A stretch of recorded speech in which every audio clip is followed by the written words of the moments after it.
Hey guys, we're back with Mahoutsukai no Yoru. When we last left off, Aoko and Sojiro were studying, I believe, and they just finished and were talking about Alice. I think. You sure are. Hold on, spinning around in the chair. That'll give you confidence.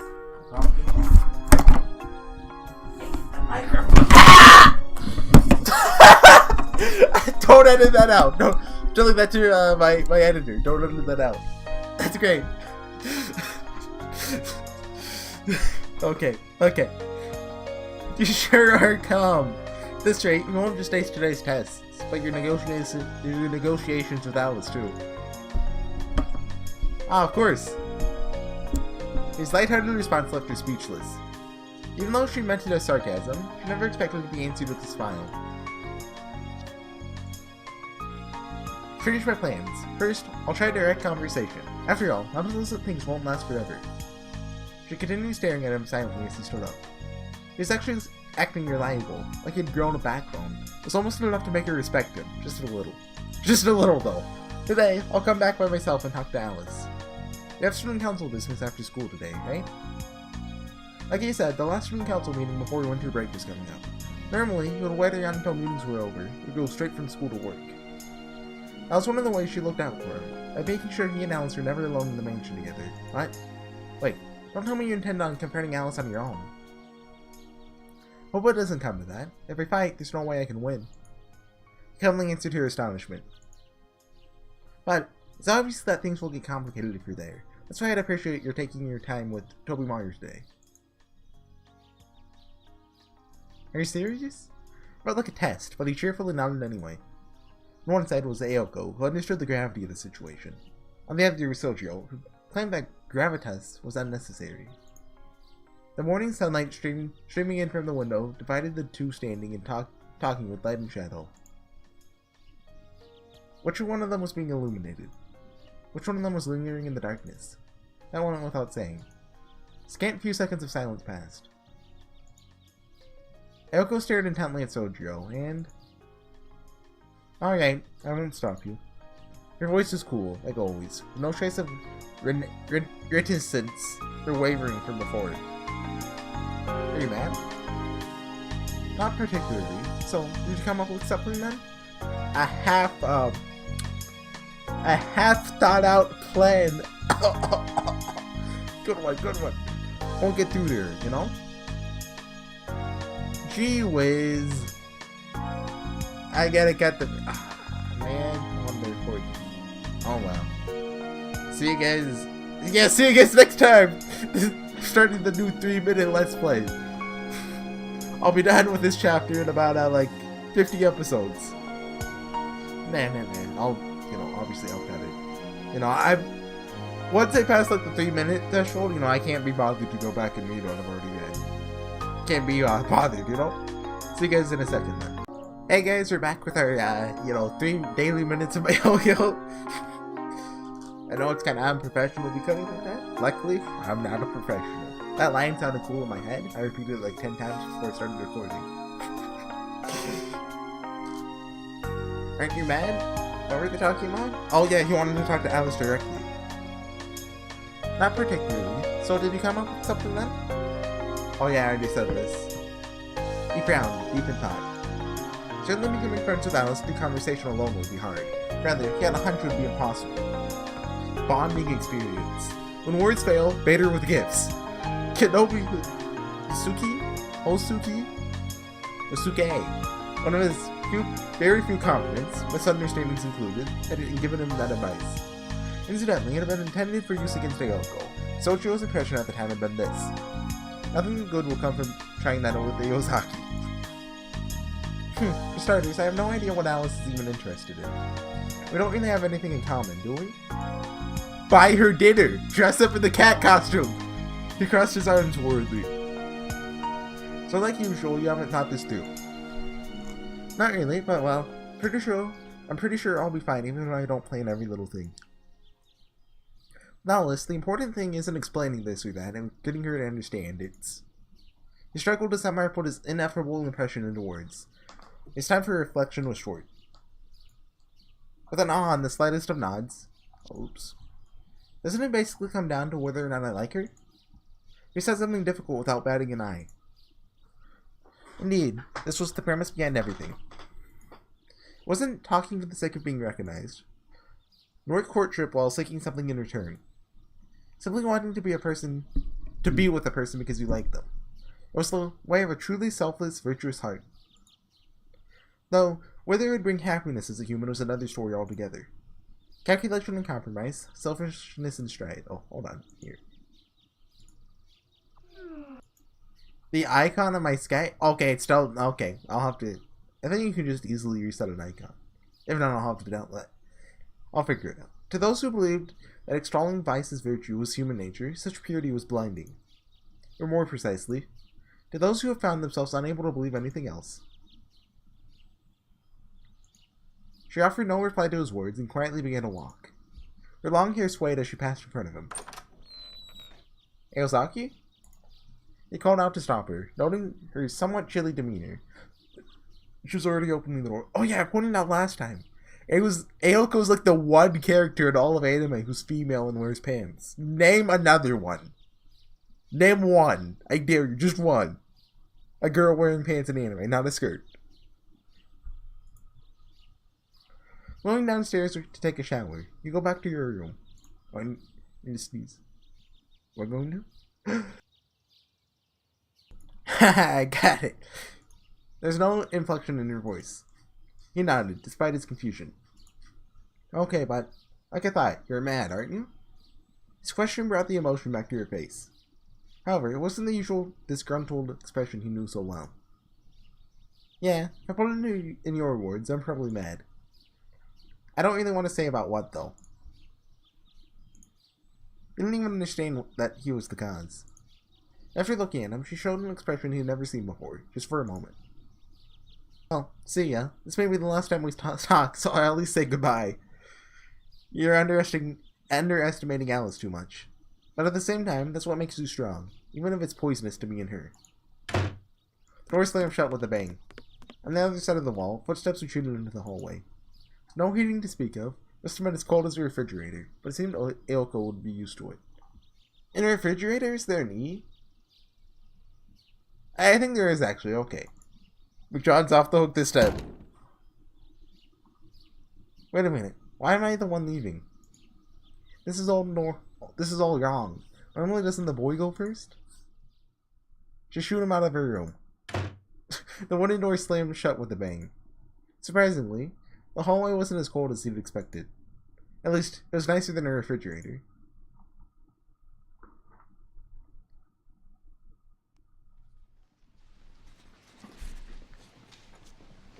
Refrigerator is always one of those words that I try to avoid writing. Like with school or something. You know, and you can just say fridge. But like, you know, I try to avoid writing it because I always forget if there's an E. Second day of exams had ended, and Sojiro was walking back to the mansion alone. As the path went higher and higher, the incline grew and the forest thickened. Since it carried on like that for more than 20 minutes, the residents of the area considered the hell in which the Kanoji mansion resided to be nothing less than a mountain. Sojiro, on the other hand, was reluctant to give up that title to a forest that could be traversed just by walking. The road was paved. The trees were sparse enough that you could navigate using the sunlight streaming in through the canopy. There weren't even any steep slopes or animals lurking in the brush. There's no need to worry about getting lost here, let alone stranded. Pathetic, still moping. Quietly berated himself for reminiscing without realizing it. The weeks since he moved to the city, he'd done nothing but compare to the mountains. Before, he never would have scolded himself like he did just now, but these last few days, after he got to know Aozaki, finally realized that he was stuck. No matter what the reason, she never stopped moving. Watching her, his own pace naturally began to quicken. The mansion she lived in didn't match her liveliness at all. It was a conspicuous building, even for Misaki. People called it a haunted house. Technically, it was occupied by witches, not ghosts. But either way, the public opinion on the place was probably justified. That said, wonder which is stranger, ghosts or witches. He racked his brain, conveniently ignoring his own unfamiliarity with life in the city. I just remembered, Misaki, this is the same place Tsukahime said. Like, same mansion, too. I assume it's an alternate universe? I'm kind of curious, is Tsukihime still canon? You know, because Nasuverse and all. Or is it just not canon? Well, since Mahoutsukai is out, you know. Like, you know, when the Tsukihime remake comes out, it's gonna take place in a different city. So is that just, you know, Nasuverse, you know, just conveniently everyone lives in a different place? Or... Well, find out. Wrecked his brain conveniently. Well, I already said that. At any rate, it didn't change what he had to do. Finals would be over tomorrow. That meant the time limit on Aoko's protection was almost up. If at all possible, he needed to make the lady of the house recognize him as her roommate by the end of the day. He walked along the natural wooded path, through a gap in the trees encircling the estate, up to the mansion's front door. Okay. After a single deep breath, he stepped over the threshold. His destination was the parlor where he assumed he would find Alice. However, the sight that awaited him was totally beyond his expectations. A few steps past the entrance, he reached the lobby, the mansion's main hall. Something was out of place. The lobby evoked images of a medieval castle. The cold winter sun cast shadows through the sunlight, unspoiled by the touch of the artificial light. Wooden tile that smelled of greenery. Black clothes huddled against a great rectangular tree. She was literally leaning on her mansion. Was it a mother's lullaby or a tranquil cradle? The mansion swallowed even the stirring of the air, as if to protect her slumber.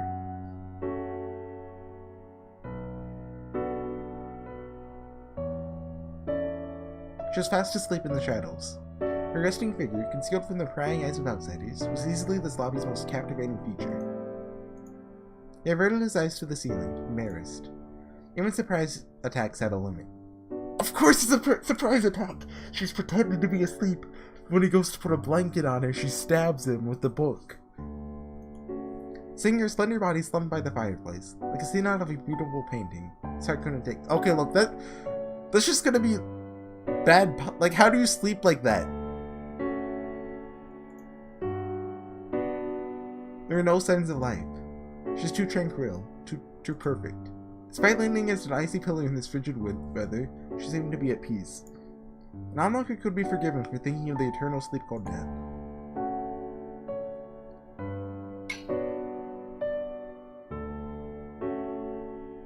Isn't she cold? He muttered to himself while gazing at her absent-mindedly.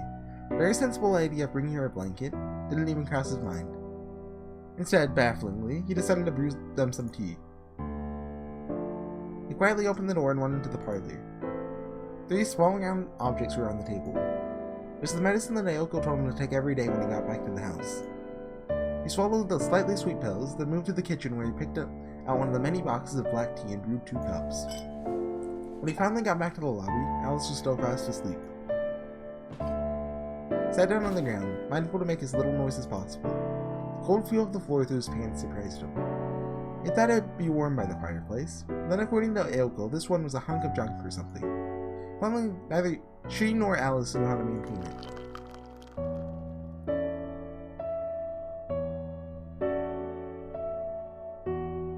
He took the teacups off the tray and put them down in front of himself and Alice, then abruptly opened his bag and pulled out his classics textbook. Yozaki was mad, after all. Long after his memory slipped out as his thoughts came back to that morning.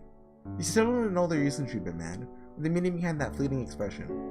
What he didn't know is that he needed a review for tomorrow. Thanks to Aoko, he'd done a little better on today's tests, but tomorrow would be even more formidable. And given what a bad mood she'd been in all day, he couldn't imagine she'd be willing to help him out tonight, too. She'll still get upset if I fail, though, not that it's any of her business. He complained under his breath as he opened his textbook. Apparently he intended to wait there like that until Alice woke up. The only sound in the hall was the rustling of pages. That's a little bit like creepy. Like, creepy's not the right word, but it's the closest word that I can think of. The ticking in the clock and commotion of the forest did not intrude on the step. After several hours, he quietly stood up. Sunlight streaming into the lobby was changing from white to red. Almost time for work. He stretched out his stiff back and glanced at Alice. She was still sleeping peacefully. Wait, is she actually dead? He frowned. Was it really okay to leave her there like that? He was worried, since he didn't know her daily routine.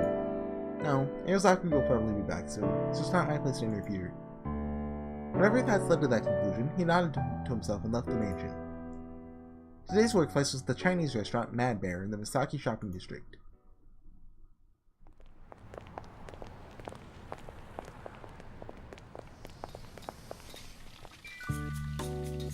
The uniform had been made with a strong preference for dazzling colors.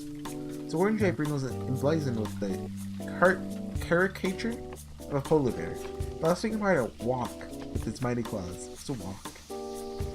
The design, is that like the things from the little dudes from Star Wars? No, that's probably not it. The design, which can be mistaken for a sign from the mountainous regions, was an unmatched creativity in Osaki. This was the Chinese restaurant Mad Bear. Except for the name and logo, is a typical hole-in-the-wall establishment. Though it began to feel some presence in recent years from the increasing number of family restaurants, they've been around forever and regularly received rave reviews. They placed a high priority on contact with the residents of the neighborhood. Home deliveries were part of their service. People called it QKS, Quick Killer Service, the bear in the forest. Currently made up the bulk of Sojiro's work. He was responsible for the Misaki Hills area, since it was close enough to reach by bicycle. When the delivery site was further away, that was the job for the senior staff beloved bike, the almighty 50cc King Salmon. But that's neither here nor there. King Salmon. King Salmon. I heard it from my friend in Yashiyoki. In between deliveries, the delivery workers spent their free time waiting tables and washing dishes. Since today's dinner rush and hate yet, and now they're in the kitchen happily going about the ladder. Are you listening, Shizuki? Oh, he works here too. I'm listening to Nomi. Two student workers were elbow deep in a giant steam room, working with zeal, or at least they're going through the motions while they chatted with each other. It's not just that Japanese restaurant Kinuya either. Apparently Daiteto Messian here in Misaki both got orders like that too. If he wants meat that badly, should have been to Shitachi. I mean, who the heck gets raw meat at wholesale delivery? Okay, they have a family. What do you think? Straight up shady, right? Wonder if he's raising a crocodile or a seal or something. Compared to your other stories, it's definitely unusual. Also, what's a crocodile? Crocodile's a crocodile. Seriously never seen one? No, guess I haven't either. Not in person anyway. I'll lend you my copy of Shakes and Shivers Animals Lane Special Africa episode sometime.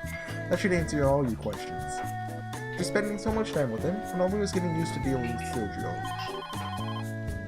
Suddenly, the delivery phone rang, interrupting their rambling conversation. The manager swiftly picked up the receiver, confirmed the order and address.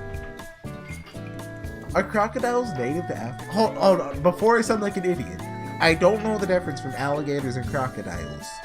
So, like, I know there's alligators, in a lot of countries. Like, I meant South America, I think, right? I want to say there are some in Florida. I'm going to sound like, you see, I'm not confident in my answer, so I imagine I'm, like, just wrong. Like, the crocodiles don't exist. Actually, they live in Antarctica. That's basically what I think every time I say something. When he hung up, all the delivery workers gathered in the kitchen were looking away in different directions. None of them were eager to rush out into the cold to do their job.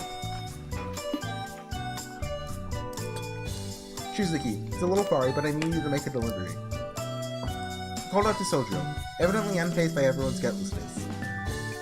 Here's all the information. This is a special case. Let's try to. It's the Kenochi mansion, isn't it? Try to keep it under wraps. Held on a piece of paper the order and address written on it. Sojiro took it and quietly frowned. Manager? Yes? The manager looked at him, as if he knew exactly what he wanted to say.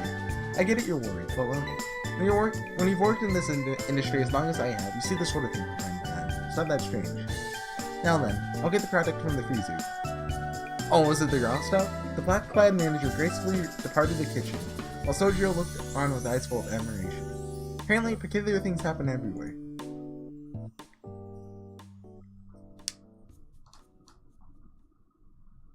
Does Asia have crocodiles, though?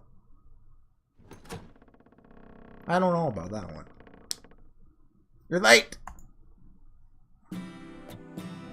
It was past 10 o'clock.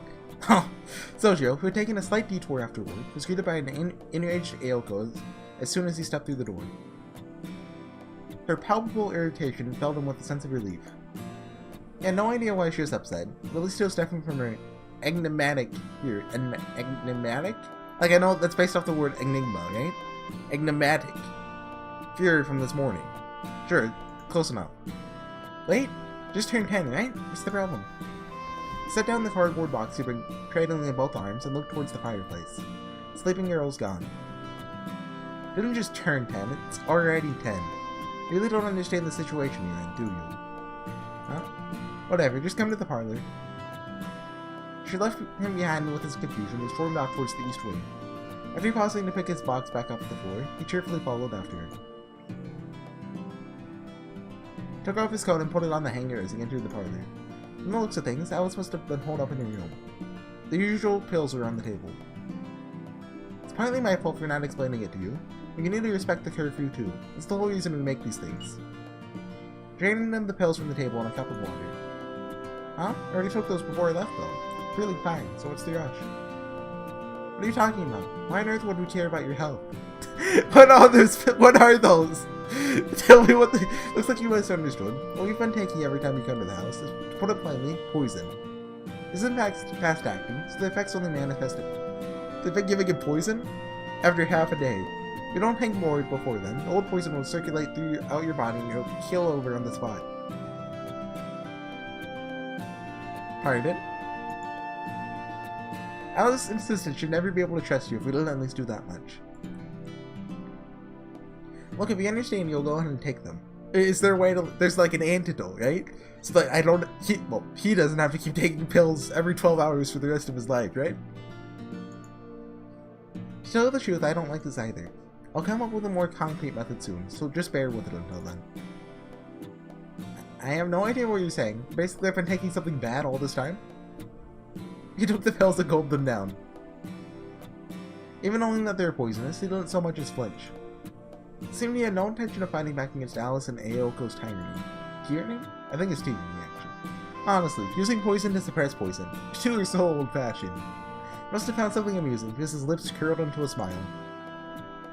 For her part, Aoko couldn't begin to understand what he thought was so funny. Anyway, I was late getting back today because I stopped by my apartment to pick up my things. If I had known there was a problem, I would have called. Your things? Surely you're not talking about that. She pointed at the cardboard box you brought and nodded empathetically. It seemed ridiculous to keep paying rent for a place I'm not living in, so I moved out.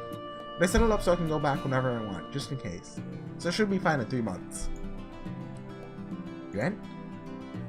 Oh, okay, great. How could I forget about that? Alice will be overjoyed when she finds... What?! Was this what they called a blossoming smile? It was pure and honest, just like the smile of a child who hatched a new scheme. Sojo, nothing could have been more ominous. He shivered at the thought of what was coming. Still, that's not much. Everything you own fits into one cardboard box. Really? That is plenty. More importantly, is Alice in her room? Hey, you just missed her. She's actually stuck around a while after dinner, but I guess she's got tired of waiting. She glanced at him suggestively, that dauntless smile still plastered on her face. She was waiting? That's right, maybe she was eager to punish a certain somebody for using her precious Pachan and blue calico without permission while she's sleeping. Pachan? You mean those tea leaves? Exactly. I was surprised too. I'm used to Alice falling asleep all over the place, but I've never seen her prepare tea before. I woke her up to find out what she'd been taking. She was even more surprised than I was. She wanted to know who was responsible. He clapped his hands together. He made tea, but he had absolutely no memory of cleaning it up afterwards. Aoko enjoyed watching him squirm. I see. And she must have been mad. Naturally, poor Robin got dribbled. Dribbled? Like a soccer ball? Wait, do you dribble a soccer ball or a basketball? Which one's dribbling? Is it both? It's one of the two at least. I'm mad at myself too. I can't believe I didn't tidy up properly. How sloppy can I get? Chastised himself for making such an obvious blunder. That's not the point. She's upset because you're sitting there watching her sleep. Oh, are you sure? I don't really think she'd care about something like that. Oh. Maybe you wouldn't, but we sure would. She stared daggers at him. There's an indescribable force behind the way she said we. You mean you and Alice? I mean everyone in the whole dang world. If you go around assuming that other people don't care about something just because you don't, eventually you're gonna get burned. But in this case, isn't it also Alice's fault for sleeping in the lobby? So no way I could just ignore something like that. It's a nice thought, but unfortunately this is her house. We'll be held solely responsible for any misconduct or mistakes that happen within these walls. Catch my drift? He mulled over her words. Basically, you're saying this place is Alice's domain? We got a winner, but technically it's hers and mine. And as feudal lords, we get to do whatever we want. She spoke with a smile, then sat down on one of the sofas. Sojo remained standing behind the sofa across from her, going over the conversation in her mind. She talked about her and Alice's domains, but what about her family? Yozaki, how are your parents? I just want to put this out there now. Assuming I have the time, I'm probably going to finish chapter 7. I'm thinking it's going to wrap up in like the next 10 minutes, but in case it doesn't, I'll probably cut the video. So this is like a good stopping point in the event that I cut the video, maybe, possibly. Yozaki, how are your parents? I just don't like ending a video abruptly. Although I have had to do it a few times. He unintentionally blurted out what he was wondering about. Alive, they own land in Tokawa, 4 stations out from Misaki. It's actually taught by my grandfather, but he's retired now and living on their property. Oh, sounds pretty normal. Yeah. Apparently I'd expected something more spectacular from a clan of witches and wizards. Well, my parents are. Apparently my father's magic circuits were deficient, which is why my grandfather says they have 2 generations worth of potential. I'm not sure about that. Alice is the one with the sort of family you're thinking of. After all, unlike me, she's from England. Wait, really? She stopped herself there. That's one of the things with like anime and stuff. Unless they're blonde and blue eyes, you can't tell if someone's, like Asian or like from, She's gonna take that away from him now. You'll have to ask her if you want to know more. That's where her love of black tea comes from. Speaking of which, why did you pick today of all days to brew leaf tea? Using a tea bag would have been better. Didn't you say it tasted better that way? And Alice is possibly better tea? She was a little taken aback, hearing her own words thrown back at her. He didn't look it, but he was the sort of guy that remembered minor details. Well, whatever. More importantly, could you come back on your own tomorrow, too? My stopgap proposal for a mochi pounding ceremony ended up actually getting accepted, so I'll be busy again. Understood, he nodded. In all likelihood, you've been planning to do that anyway. By the way, how are you holding up, Yozaki? You haven't slept since yesterday, right? Took a 3-hour nap this evening, so I'm fine. You're worrying about me. You must be feeling pretty good yourself. I'll pick up where we left off last night in a little while. Where they left off. In other words, more one-on-one cramming. For Sojiro, who hadn't gotten a wink of sleep since then, went without saying that it would be a trying experience, but he smiled despite himself, reminding him of that inscrutable consideration she'd shown him when he first transferred in. She kept following him around, apprehensively observing his behavior from the shadows. Great. Anyway, the one that's going to suffer is you, after all. I'll gratefully accept this exception among the exceptions. His light-hearted response surprised her, just a little. Honestly, why do you only remember the most useless things? She shrugged her shoulders in exasperation, as if to avert her eyes from the beaming face. That beaming face.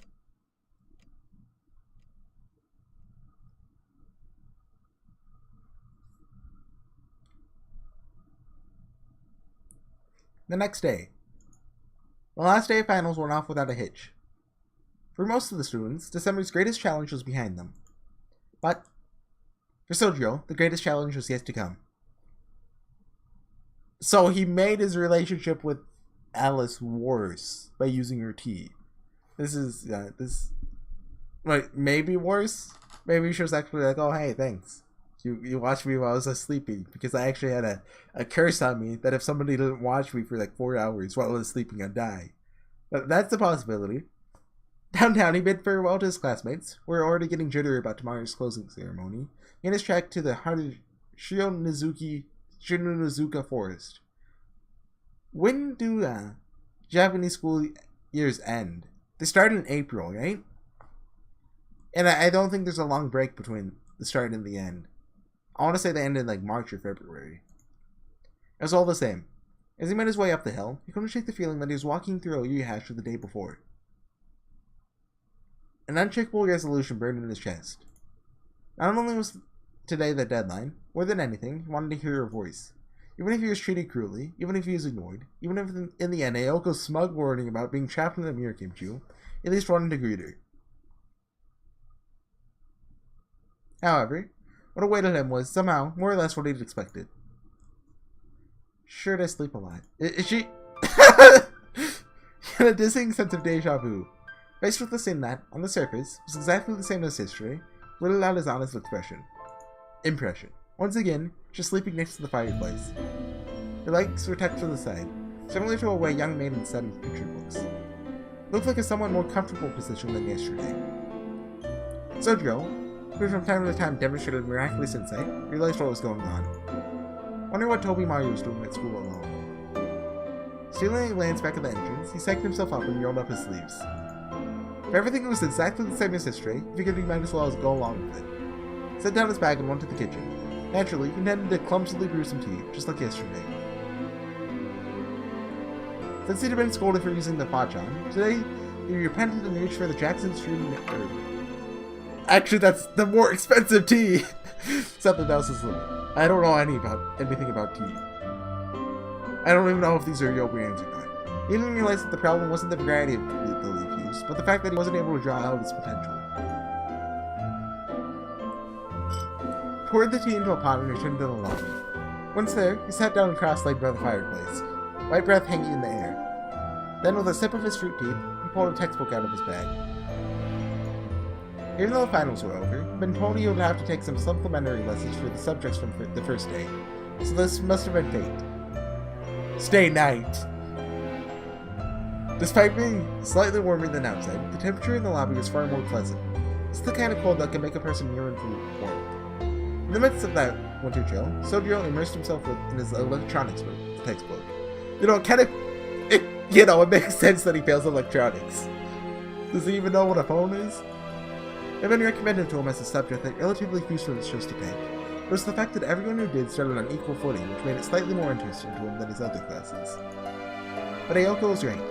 He finished the tea whose flavor he couldn't appreciate and poured himself another cup. The ceramic pipe had excellent heat retention, so that it was still warm. Looks like I'm not very good at book learning. I found a typo! I win! He mused idly to himself and continued reading a long string of characters. I think that's the only typo I've seen so far, unless the refrigerator actually doesn't have anything in it. As there are no electric lights in the lobby, it was entirely dependent on the illumination from the skylight. And I think, I briefly looked at the thread. I think he did actually update the patch. You know, grammar mistakes and stuff. That light, streaming, but John's a guy, right? I mean, John. Was advertised, cute anime girl, number 37. That light, streaming in at an angle, divided the lobby into light and darkness. The fireplace on the wall was soon sinking in the shadows. You just assume everyone on the internet's a guy, unless proven otherwise. Because, in anime video game communities, what? At least 60% of people are males? That's at least, I'm playing it safe there, so I don't get yelled at. In a way, it looked like a ruined castle, drowned in ash. Well, let's stop rambling. Perhaps a forgotten, faded world of pictures from a somber fairy tale. Within the white ramparts of this room, hours ticked away unseen, desperate to escape the watchful gaze of the sun.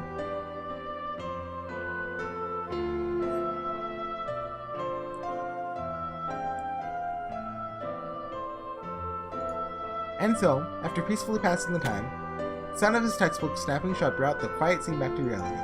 Stretching out his stiff shoulders, he cheerfully started cleaning up. He slipped his book back into his bag, left Alice's cup on the floor as it was, put his own cup on the tray as he stood up.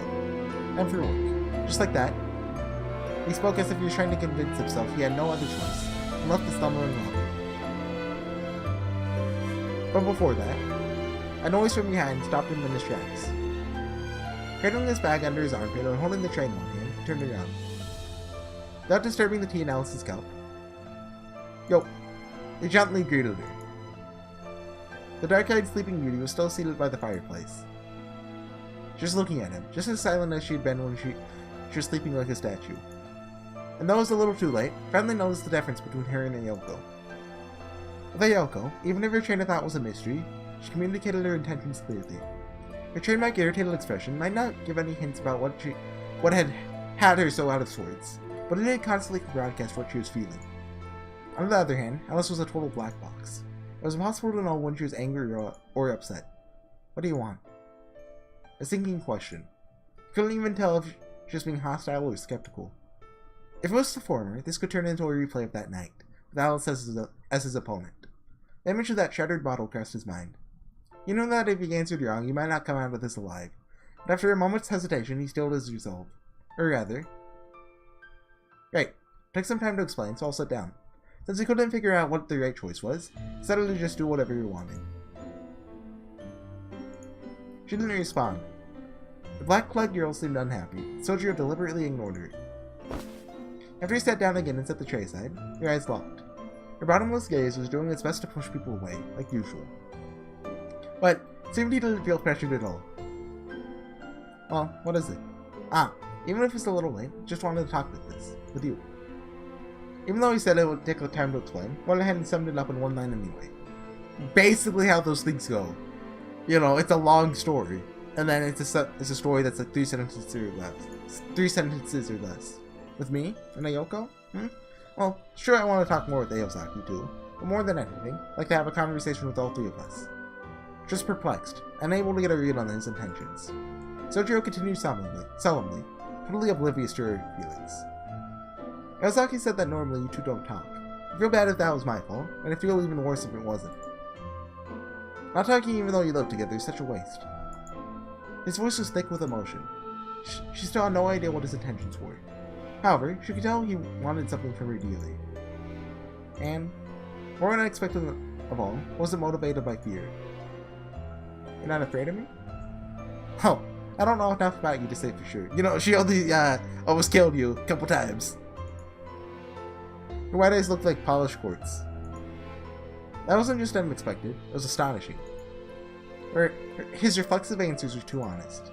But for some reason, she didn't find that extraordinary boldness unpleasant. The conversation stopped there. Now, what they'd been doing couldn't be called a conversation to begin with. She raised her guard, as if she loathed this mysteriously comfortable silence. He took her steely gaze without flinching. "With me." "Said you want to talk with me. Then, why don't you try?" It's clearly a challenge. He didn't have anything to talk to her about, nor the intimacy with her to broach the subject even if he did. Nevertheless, he rose to her mean-spirited How do you say provocation? Provocation! I'm a genius! Okay, let's talk about that blue bird. Sit around from time to time. Is it your pet? Or, what are they called again? Ploys? Is that bird one of your familiars too? Just for a moment, her eyes flashed with human emotion, full of animosity for that parasite. It's a ploy. That useless bird has nothing to do with me. She's been around for a long time. I don't know much about it. Then, is living in this house without permission? I never allowed that. Robbing may be useless. It's still something I inherited from my mother. Even if it has nothing but screw up over and over, it gets a special pass. Really? That's a relief. So you don't just have to be useful to live here. Gotcha! Faced with this defenseless smile, she averted her eyes and fell silent. After which, Sojiro kept talking by himself. About his part-time jobs, about school, about the amusement park, in the city and Grand. His useless chattering went on for 20 minutes.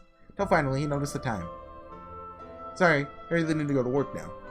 Clearly he wasn't thinking. If you're throwing away this long-awaited chance so easily. He took the tray back to the kitchen, set his bag down in the lobby, and walked towards the mansion. His apparent lack of interest took her by surprise.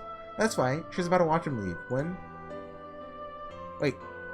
Even though it was pointless, she unintentionally called out to stop him. Yeah? Well... There's a pot this time. Alright. That was one of the things I needed to fix from yesterday. Though in the end, I was the only one that used it. I see. That pot is a multi-use type it's used for coffee too, so it's not suitable for herbal tea. His eyes widened. Now that she mentioned it, there had been a lot of different pots and cups in the kitchen. Apparently each variety of tea had its own associated tea scent. More complicated than I thought. So you're saying I shouldn't mess with things I don't know about, huh? He sighed. Why didn't you wake me up? Either she wasn't listening to him, but that was what she wanted to ask him all along. She cut him off with her own question. You're reticent. Come, I get a free pass, come on. Unsure of how to answer. Now that he thought about it, the idea of waking up Alice had never once crossed his mind. Tell me, why didn't you try to wake me up? Why didn't you expect me to wake? Her gaze was dripping with murderous intent. No falsehood would deceive those deep, dark eyes. The evening lobby had been transfigured into a courtroom deciding life and death. Lies or unsatisfactory answers would not be tolerated. This tense atmosphere, which carried the distinct impressions that his heart would be skewered no matter what he said, felt no fear, only pain. Kanoji Ellis's voice was cold, rejected any possible answer he could give. He was vaguely reminded of a baby chick standing on its own after falling to the earth. The gasp of one left behind, holding on to a thread of hope yet detesting where that hope lied. "You know what I have to say?" She nodded. "Alright then, but it isn't like there was any deep meaning behind it, just... You're supposed to let sleeping dogs lie. I'm in no mood for jokes. It's not a joke. That is best not to disturb you. Even though I wanted to talk to you, it seemed like I should wait until the next time you were awake." It's quite the easygoing attitude. Even though I heard Ayoko will only be protecting you through today. Even though this is your last chance to curry favor with me. Could it be, even though you've been giving so many warnings, you still don't understand anything? You don't understand anything. You made a promise, grasped the situation, and exchanged words with her as a human, so there should no longer be any need to kill him. That was what he's thinking. She would take it upon herself as a witch to smash that common sense notion here and now. Trivial misconceptions wouldn't do either of them any good. I don't understand. How can I understand things like sorcery or magic after just a few days? All I know for sure is that I've done everything you and Ayoko told me to. Then why? Why didn't you wake me up and beg for your life? Your eyes finished. You should have seen it. The expression he made when he stood up to leave. That's how it is. There's nothing I can do. That face. What on earth had it meant? You haven't even asked me that. Right. Guess I thought that the opportunity didn't present itself, and that's just how it was. Seeing your sleeping face just, I don't know, had me at a loss, seemed unapproachable, but in a different way from Ayoko. Some sleep tried to put together what he felt at the time into words. The impact of the sleeping beauty who needed somebody yet wished for nobody. See, you're trying it anyway. That was actually the sleeping beauty ploy that she used to fake being asleep. And when he reached over to wake her up, it'd kill him. I see, but you're trying anyway. Even though the opportunity never came. It did come. That's why I wanted to do what I want and be reckless too, at least for today. That's why I wanted to do what I want. Okay. Even though if what you say is true, I'll just reject you. Well, that's the problem, isn't it? He stole a glance at the entrance. It was a meaningless act, but he couldn't help himself. Probably, I'm not the only one who wants to do something about it. His questioning response was also directed at her. She knew that it was a mistake. Everything was his misunderstanding. A pure, wretched, tiny kindness. Like reaching out to a kitten on the verge of death. To her, it felt like thorns. The first time in a long time, her chest hurt. Still, I don't accept you living here. She looked down as she spoke, as if to conceal her feelings. From where Sojiro was standing, I couldn't see that she was making the same face Ayoko had back then. I figured, that was never a problem we could solve right now. But maybe someday, things will be different. Oh. So until that time comes, it's okay if you keep hating me. The breath that caught in her throat said it all. Until then, you can hate me. You should never, no, only once, long for such words. Oh no, I have to go! I have like 2 minutes! The joke's right itself. I'll see you guys to finish the last 2 minutes in like a second. Not a second for me, a second for you. Hey guys, we're back with Mahoutsukai no Yoru. I'm assuming this is cutting into the video, but just in case it's not, I'm saying that. So we're here with Sojiro and Alice. Probably like the last 10 minutes of this chapter. Besides, it's not just you. Pretty sure Aosaki doesn't want me here either. So, getting you to accept me is just asking too much. No matter what, I'm different from you two. In which case, all I can ask is that you tolerate me. Won't be easy, but if I can at least avoid bothering you when we're together, shouldn't it be possible? Use your head, of course, but if you could do that, there wouldn't be a problem. As soon as she thought that, she nodded in understanding. There's no way he could have planned it. But the moment they started conversing like this, she'd fallen into his trap. For instance, if I could sleep even with you next to me? That's a perfect example. He shot her a beaming smile, then exited the lobby. She did nothing to stop him. Shutting the front door behind him, he began walking to work with a newfound spring in his step. But before that, really, spying is a nasty hobby. He muttered a complaint that seemed to be directed at someone. Is Ayoko watching? A few minutes after Sojiro left the mansion, a long-haired figure stole into the lobby, taking care to mask its footsteps. It's none other than Aosaki Ayoko, who had been eavesdropping from outside the whole time. Her home? Alice suggested her solemnly. She must have been outside for quite a while, because her body was trembling.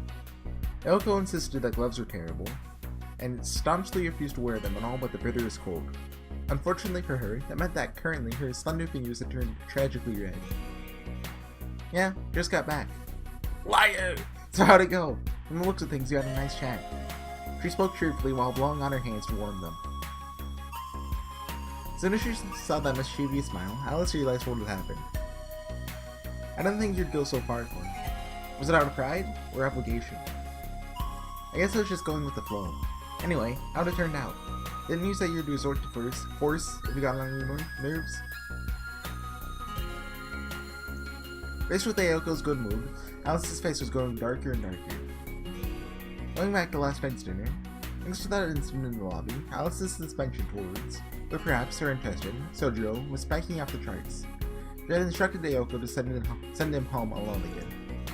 Today's sleep was medicinally induced. Oh, okay.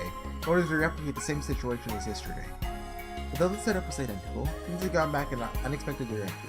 While her roommate took in all with bated breath from just across the wall, it was thoroughly unamusing. The fact that something so utterly trivial was actually getting on to her only made it worse. Alice stared at the teacup on the floor and traced her right finger over its icy rim. You're right, he's harmless. For now, anyway. She tried to hide her irritation from Ayoko under a facade of cold indifference. Though by that point, it was already a foregone conclusion. Was that all? Yeah, I thought it was a pretty lengthy conversation. Were you, anyway? Ayoko persisted, in pursuit of a confession. Alice stared at her roommate calmly. You weren't upfront with me, Ayoko. She denounced her misconduct, with a hint of hostility. The air in the lobby froze. The two girls locked eyes, so they each tried to discern the other's next move. Should have known you'd find out. This is one thing I can't concede. Ayoko lowered her stance and glared at Alice. Not saying I'll take all of it. You can keep... Yes. Are they talking about their rent? Alice 30% sound. Alice, unperturbed by Ayoko's transition into battle mode, simply shut her down with her eyes. You're knocking me down from 100 to 30. You think I'll just let it slide? Aiming too high will be your downfall, Ayoko. Alice didn't move, maintaining her dignified posture. They stared at each other in silence like that for what felt like an eternity. Ayoko ground her teeth in frustration. This rate, they might fall to internal strife before they even got the chance to have a showdown with the enemy. And on top of that, no matter how she looked at it, she was at a disadvantage here. Cheapskate. I always thought it was sheepsteak. Is it cheapskate? She clicked her tongue and admitted her defeat. Fine, I don't like it, but I'm willing to settle for 60-40 split. She offered a regretful compromise, while Alice nodded in satisfaction. Acceptable. This may be my house, but you're the one who invited me there. In exchange, though, it's only fair that you be the one to collect. Fine, this sucks. Should have taken up alchemy, and this wouldn't sting so much. I doubt that. Those guys really have it hard since the bubble burst. Yoko absentmindedly nodded along with Alice's strangely empathetic response. I said that right. Right now, they're seriously arguing about how they're going to split Sojiro's rent money. There's a dispute unbecoming of Magi. The fact that they are extorting rent money from him after forcing him to live here against his will went beyond swindling, into the realm of violence. But, guess if you're talking like that, means you finally decided to accept him? Good, good! Yoko nodded to it herself. I haven't decided anything, but it is my fault he wasn't detected by the barrier that night at the park. Can't place all the blame on you and your promise. I promise, huh? Yoko looked up at the ceiling as if recalling the night at the amusement park. It had scarcely been a week, yet she had a feeling her connection with Sojiro had strengthened considerably since then. Or maybe their fates had been intertwined since the moment they met. Intertwined? I think it's intertwined. My bad. She wouldn't see the future, so there's no way for her to know for sure. Well, setting aside things like fate and fortune, it may be strange. Setting aside things like fate and Tsukahime, it may be strange, but he's a good guy. She remembered to herself, not seeking any particular validation. Alice looked displeased. Something about what Aoko just said must have rubbed her the wrong way. Aoko, do you know about a scar? Scar? She brought her slender fingers to her mouth in an attempt to take it back. It slipped out in the heat of the moment. Secret, just for her, but she knew she shouldn't spring, but couldn't stop herself from bringing it up. So the scar is on his neck? I assume it's not just a regular scar. Yoko looked puzzled by Alice's question. I see. For some reason, she was relieved. Seeing the sudden antipathy? That's antipathy. However you look at it, that says antipathy. So I mean, she felt towards Yoko and melted away too. How fortunate. And so, without specifying who was fortunate or how, Alice took a sip of her cold tea. As soon as she did, her lovely face wilted into a grimace. This is terrible. She ruthlessly put the cup back on the floor. The black clothes rustled sullenly. Just a single sip of that crudely brewed tea was enough to send her running to the parlor to rinse the taste out of her mouth. Elko saw her off, then reached out a faltering hand and picked up the abandoned teacup. She knew she shouldn't, but Alice's violent reaction had piqued her curiosity. After trying a sip, she too quietly put the cup back on the floor. That's why I told you to use a tea bag, you dummy. Just like Alice, her face was twisted in disgust. That's just her normal face. Oh wait. Gotcha! New books. Alright, into the archive. Are you for real? I assume that's the next chapter? You know, let's just try it, you know? It's translated, right? Right? Chapter 8's translated? Right? What? Chapter 8's translated.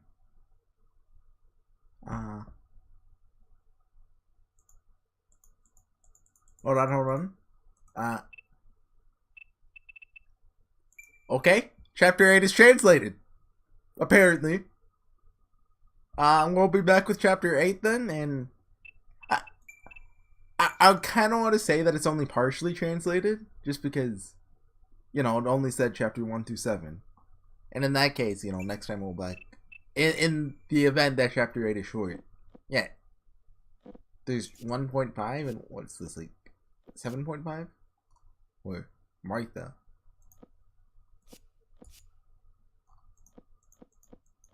Yeah, so we'll be back then. See you guys. Oh wait, there's a CG mode? Dude, that's pretty sweet.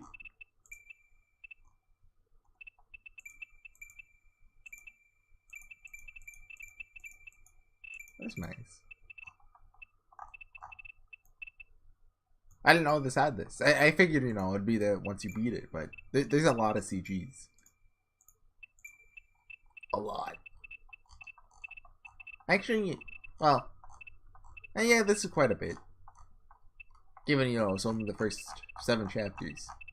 Less than halfway. Well, unless chapter length, you know, is a lot shorter in later chapters, but I assume we're less than halfway through Mahoutsukai. So I'll see you guys next time with, maybe chapter 8? If it's, I don't know. See you then. Bye.